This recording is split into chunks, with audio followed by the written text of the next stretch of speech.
This is a 1/8 7x19 galvanized aircraft cable and a 1/8 aluminum button stop. And I've located that button stop in the second to the smallest location cavity.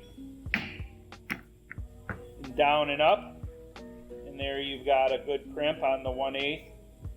Now, if you're doing a loop on 1/8, you're going to want to come one cavity down. And let me rest the cavity. I'll move my hand. Crimp one, move over.